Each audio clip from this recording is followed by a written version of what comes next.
Danny, you're the author of the book Thoroughly Immersed, a father's guide to not only embracing but enjoying raising a special needs child. Tell me a little bit about the book. For those who don't know about the book, what made you decide to really share this story? Well, it was a struggle. I had feelings of anger and so forth, and I needed, first of all, I had to encourage myself and change myself, and it's just that journey, how I became, and still trying. It's still a challenge. You know, he's not been cured, and there are still challenges, and this is my way of coping, encouraging myself, and hopefully encouraging others. Okay. So who's this book for? This book's for dads who want to find meaning in autism. This book is for the dads who see, God knows who He's sending these children to, and so you have to develop a spiritual. You have to build a spiritual relationship. You got to have and you have to. That's the only way you're gonna find understanding in this. That's the only way you're gonna find meaning in this. Because these children, God knows who He's sending these children to. He's picking certain people, and He had to pick me because it had to come from a man from my perspective. There are a lot of men who immediately accept it, and they don't have the struggles that I had. They don't have that, and it's still a struggle. So He uses different people. And so you went really in depth in this book. You bared your soul about a lot of things. You talked about how when you first got the diagnosis of Daniel when he was 2, how that made you feel. So what was the first thoughts that came to your mind when you first got that diagnosis? Disbelief and anger. I couldn't believe it was happening to me, and then it was somebody, then with my personality type. I was alpha male, police officer, had success, decorated police officer at night, winning football coach during the daytime. I was like, okay, I got a son. He's going to be this. I had in my mind what it was going to be, but God had another plan. Yeah. And that's the plan I had to go with, because God is the ultimate gangster. So you can what I'm going to do? So I had to change myself. I went to church today. The pastor was speaking of it. In some situations, you cannot just change. You cannot just change. So you got to change. So I had to change, and still changing, still working, still in the fight. I'm just a brother still in the battlefield, because there's still going to be challenges. Definitely. You know, many times we don't recognize that our plan and God's plan ain't always the same plan. You know, we go about doing the things that we want to do, got it mapped out the way we want to have mapped out. You probably thought when you had the son that he was going to be in your own image, he was going to grow up, be football, be a police officer or whatever. And then you got this change of plans. Now, you said in the book that when you have a situation like this, it not only convicts you, it converts you. Well, the Bible said once a man is converted, he has to strengthen his brothers. So I was converted. I had no other way. There was no other way for me to turn. So I had to change. I had to become a different person. And like I said, the challenges are still there. So it's not gone away. And I'm still a work in progress. Just because you write a book and you walk it in your purpose, don't mean the struggle stops. Right, yeah. No, it don't. So you still just keep going. So now I'm still in the battle, still fighting every day, still getting better. And Daniel, he's coming along. He's coming along. And so tell us about Daniel the Third. I mean, we've been talking about you for most of this event, but tell us about your son. He is a beautiful, physically fit child with a gentle soul and a gentle spirit. And a lot of his protection, I believe his grandmother is with him. Betty Ross, her spirit is with him, and I more or less turned it over to her. So her spirit is with him, and she's protecting him in a gentler way. My way was too assertive. So now I'm just enjoying it, just letting him be led by her spirit. That's the second book, by the way. Right, yeah. It's coming. So that's gonna be that's gonna be quite interesting. And he's a very strong, physically fit. If you take a look at him, but he's a nice, gentle, loving child, and he loves his family. And so, you know, and let's dispel some myths, because to the person who knows nothing about autism, when they see that child in the store with their parents and agitated and maybe looking off into space and maybe just not looking what like the world typically says is a normal child. But Danny has some amazing things. He has some amazing talent. So tell us some of the amazing things that you've seen Danny do throughout this journey of 15 years now, 15 right? years. 15 years. Well, when you have a son like Daniel, you got 3 children in one. You got one with a disability, you as acknowledge. A typical boy, he's mischievous, typical little boy, and you have an exceptional one. He's highly intelligent, and he's a great swimmer and a great athlete. He's said he's physically fit, and he can do things in the water just simply amazing. We work at him in the sports slowly, and I sort of ease back a little bit. Again, he's highly intelligent. He loves music. He loves drawing. And I'm going to let him be led by the spirit of his grandmother and just find his way. And it's been working. It's been working. And his mom has the same gentle, kind spirit that his grandmother had. And she's being a little more involved. She's stepping in now, and I'm letting her, guide him a little more than I was. So it's working. It's working. Cool. So we're going to open it up to you guys. Are there any questions from the audience that you want to ask Danny about his book or about this journey that he's been going through raising his son? Anybody got any questions or a comment? You just want to give a testimonial to what Danny's been doing in the life of his son. Go ahead. I want to applaud you for sharing your story as all I've ever known you as a strong, black, successful man. And once again, you're showing that in the context and composite of everything that you are, you're a strong and amazing father. And as family, as family gets larger and begins to develop, we begin to disconnect from the other immediate stories. So this is your immediate story that we don't really have a full context of. And so I'm grateful that you wrote your book. My question is, what was that process like of writing? Because when you have a common relationship with people, they're like, Chico wrote a book? Yeah. You know what I'm saying? But I applaud you for not only the start, but the completion and the continuation of this process.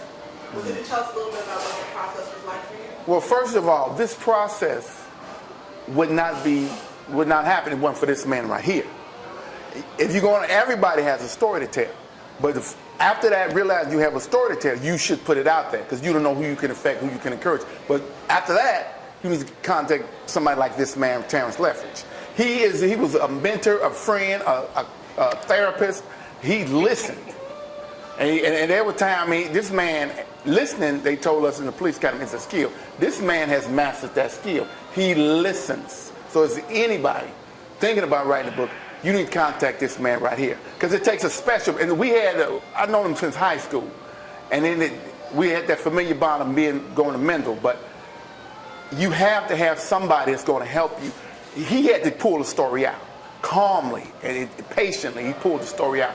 And it was like seeing a psychologist. Just somebody's going to help me.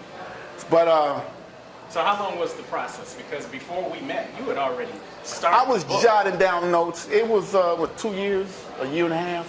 So it was a year of us working. And prior to that, I had people telling me I should put together a book. But see, anybody who knows reading is power, right? But writing is healing. It can become healing. So it can heal you. It can help you. So I needed something to help me, and I just happened to run into town. So I said, okay, I got to start writing this down. And people were impressed with the time that I spent with them. And people were telling me, man, you had a couple people tell me, hey, you need to write a book. You should write a book. I was like, okay, where do I begin? So I began jotting notes. Then I happened to run into Terrance, and that's where it began. So he is the person that, it's my story, but he's more or less helped me script it. Yes. Growth is still taking place, the development is still ongoing. Oh yeah, it's ongoing. This one of two, part one of three. How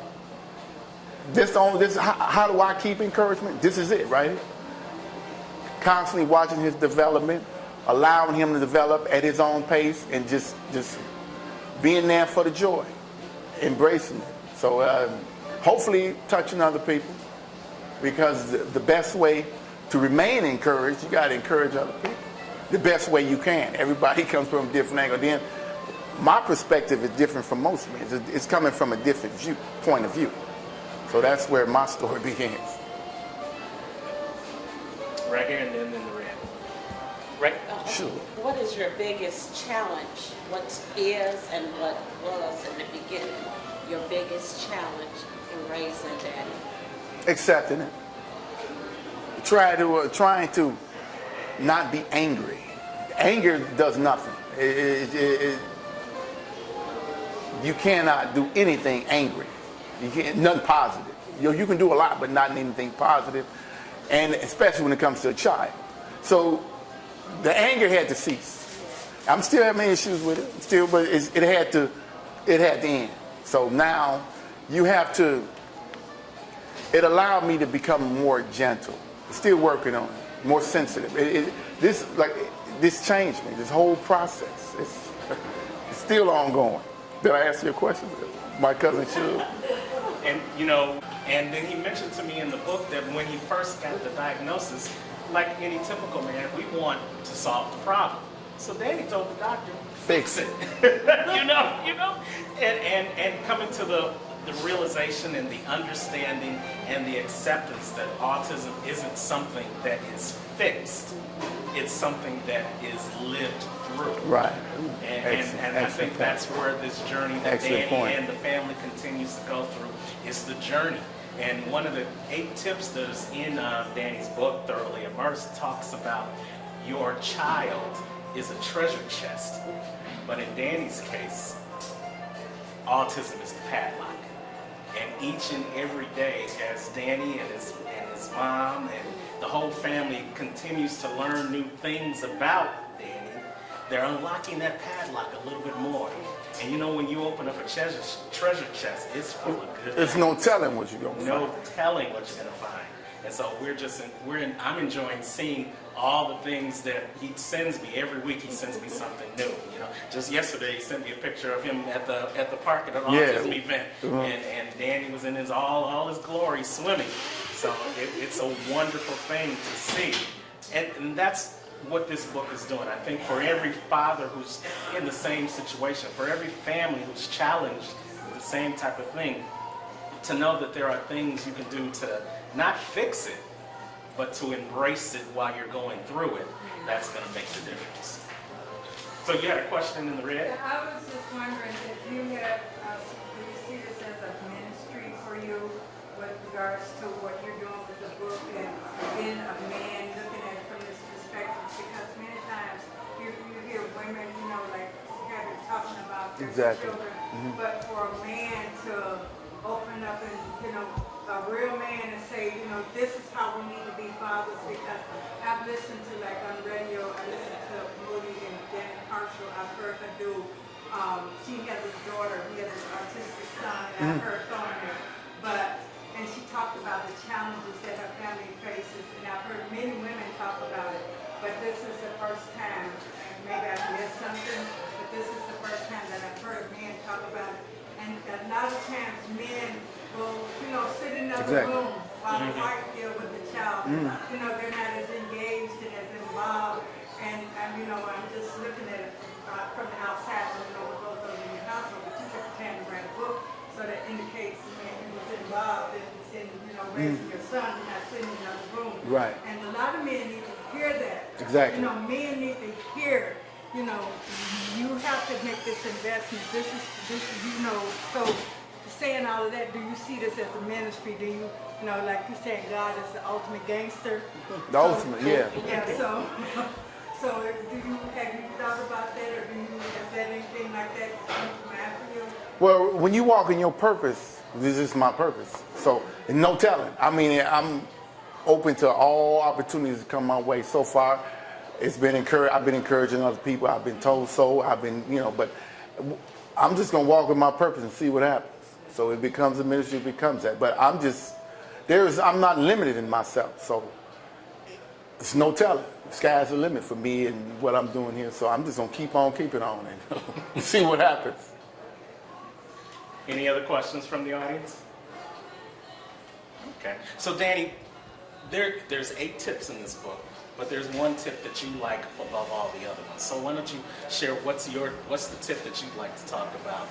You talked about your relationship with God. Well, that's tip number 1, and that's the ultimate tip. And that's what you have to do. You have to be grounded spirit. All this does is it makes you run closer to God when you something like this, because you can't handle it. I can't handle it, not by myself. So all this does is make you run closer to God. That's all it is. And speaking of that spiritual grounding, my cousin Ophelia here, I've watched her worship in church, and when she says hallelujah, she got if she does it like with a warrior cry, you can just, no, serious. We gonna get one from her before it's over with. And, serious.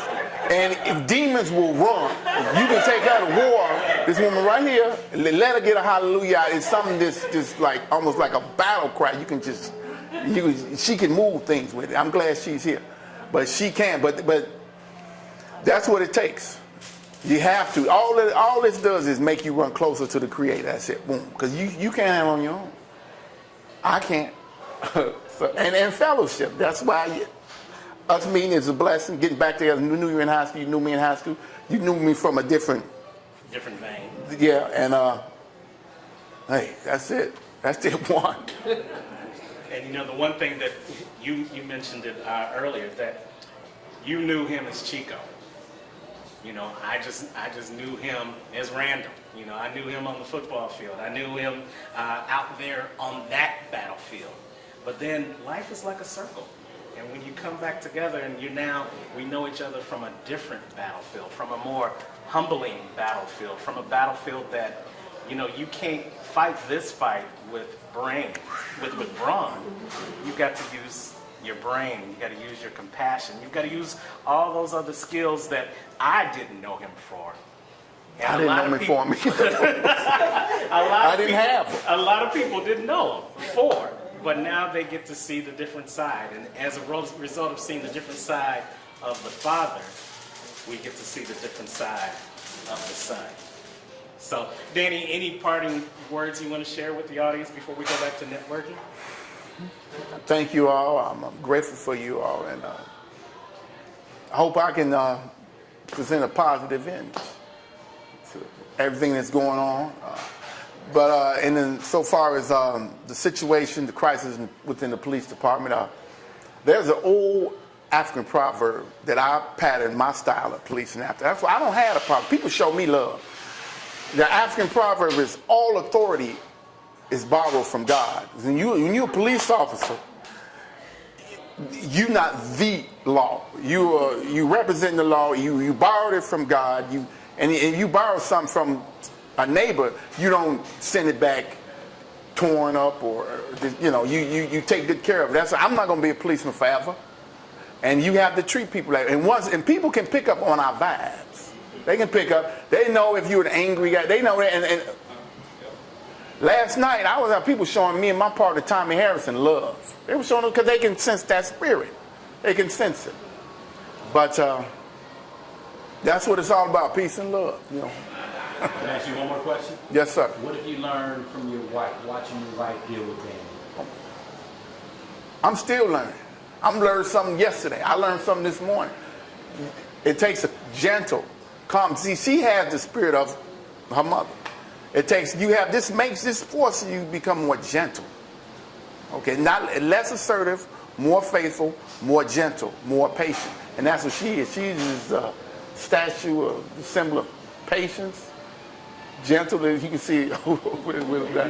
She's that. So I'm every day, I'm learning from her.